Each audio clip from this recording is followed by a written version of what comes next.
Olá, olá pessoal, tudo bom com vocês? Aqui é o professor Gabriel Zayed do canal do Estuda Mais e vamos começar por aqui a resolução de mais um exercício de Química.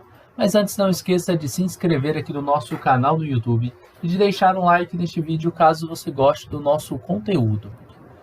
Bom, a nossa questão diz basicamente o seguinte: a amostra dos gases hélio, nitrogênio e oxigênio, contendo cada uma 2 gramas de gás, foram adicionadas conjuntamente em um frasco de 5 litros, uma temperatura de 127 graus Celsius. Considerando o comportamento ideal, calcule a pressão do sistema em atmosferas. Dados: a gente tem as massas molares do hélio, do nitrogênio e do oxigênio. Temos também aqui o R, que é a constante dos gases, 0,082 atm vezes litro sobre mol vezes Kelvin.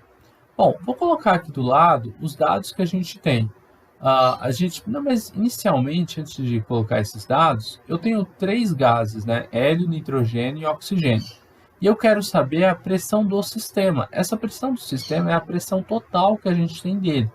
E para calcular uma pressão total, eu preciso do número de mols de todos os gases, do oxigênio, do nitrogênio e do hélio. Então, a primeira coisa que a gente vai fazer é calcular o número de mols de cada um desses gases.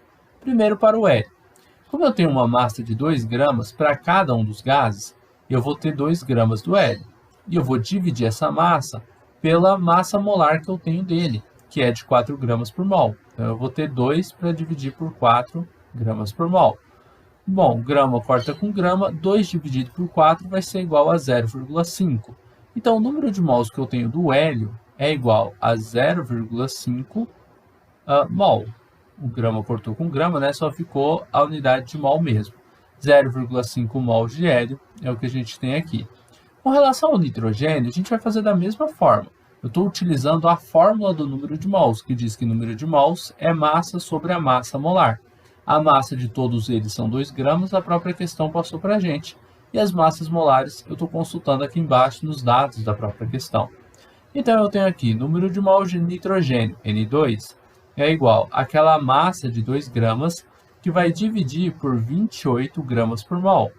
Aqui é a mesma coisa, você vai ter grama cortando com grama e você vai fazer a divisão de 2 dividido por 28. Aqui o resultado dessa divisão, número de mols de nitrogênio, vai ser igual a 0,071 mol de N2. Vamos agora para o oxigênio, número de mols de oxigênio, partindo da mesma forma. A gente tem 2 gramas do gás oxigênio também, só que aqui a gente tem uma massa de 32 gramas por mol. Lembrando que essas massas são as massas da molécula de O2. E aí a gente vai fazer 2 dividido por 32 e a gente vai cortar o grama com grama. Só vai ficar aqui a unidade medida de mol. O número de mol de oxigênio é igual a 0,0625 mol de oxigênio, mol de O2. Você vai somar todas essas massas, o 0,0625 com 0,071, com mais o 0,5 que você tem ali do hélio. Somando todos os números de mols aqui, a gente vai ter o número de mols total. O número de mols total é igual à soma do número de mols de hélio, mais o número de mols de nitrogênio, mais o número de mols de oxigênio.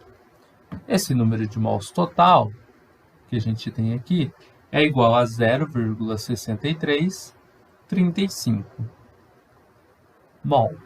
E é esse número de mols que eu vou utilizar na fórmula. Observe o seguinte: se o exercício estivesse me pedindo qual é a pressão parcial do gás hélio, eu utilizaria só o número de mols dele. Qual a pressão parcial do gás nitrogênio? Só o número de mols dele. Do oxigênio? Só o número de mols dele. Como ele pede a pressão do sistema, e o sistema eu tenho a mistura desses gases, eu tenho que utilizar o número de mols total, que é a soma do número de mols de todos os gases. E é esse número de mols que eu vou utilizar na equação de Clapeyron, tá? O PVNRT. Agora, eu tenho uma pressão, que eu vou tentar descobrir, né? Pressão em atmosferas. Eu tenho um volume, uma temperatura, uma constante dos gases Deixa eu dar uma olhadinha aqui em cima, porque eu não lembro desses valores. O volume é de 5 litros, 127 graus Celsius. Então, vou marcar isso aqui, ó. 5 litros, 127 graus Celsius. O R, ele é uma constante, né? 0,082.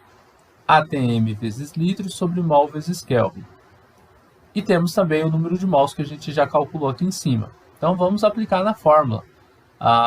Tem mais uma coisinha. Observe que aqui a temperatura foi dada na escala de graus Celsius. Você tem que utilizar essa escala em Kelvin. É só você somar com um valor de 273. 127 mais 273 vai ser igual a 400 kelvins. Só utilize em Kelvin a temperatura dentro da sua equação, tá? Temos aí PV igual a nRT. A pressão que eu tenho aqui, ela vai ficar isolada, vou jogar o volume para o outro lado da equação. A pressão vai ser igual a nRT, o N é 0,6335. Eu não vou colocar aqui as unidades de medida, tá? Lembrando que pelas unidades que a gente tem aqui, está em ATM a pressão, porque a constante dos gases está em ATM. Todas as outras unidades de medida vão acabar se cortando. O mol aqui vai cortar com o mol aqui, o Kelvin com o Kelvin, o litro com o litro. Só vai ficar a unidade de atmosferas, tá? Essa unidade de atmosferas não vai ser cortada e por isso a gente vai encontrar a pressão em ATM. Tá? Só estou avisando, eu não vou colocar ela aqui pelo espaço mesmo. Bom, aí eu tenho aqui o R, 0,082. E eu tenho a temperatura que é de 400 kelvins. Eu vou dividir tudo isso aí pelo volume que eu tenho aqui embaixo, que é de 5 litros. Bom, não coloquei as unidades lá em cima, também não vou pôr aqui embaixo. Então, 400 vezes 0,082 vai ser igual a 32,8, que vezes 0,6335 é igual a 20.000, né? Deixa eu ver aqui. Não, deu 32,8, vai dar 20,77. 20,77 que dividido por 5 vai ser igual a 4,15. Tá? Então, eu tenho aqui a pressão sendo igual a 4,15 atmosferas. Tá? Então, tá aí a nossa pressão. Essa pressão aqui é a pressão total. Então, é a pressão que a gente tem na mistura desses gases. Bom, pessoal, é isso. Nós terminamos por aqui a resolução de mais um exercício de química. Espero que vocês tenham gostado dessa videoaula, espero que tenham compreendido o passo a passo da resolução dessa questão. Vamos ver se era só isso? Considere o comportamento ideal, calcule a pressão do sistema em atmosferas. É isso aí mesmo. Bom, a gente vai se ver na nossa próxima videoaula resolvendo outras questões de química. Forte abraço e tchau, tchau!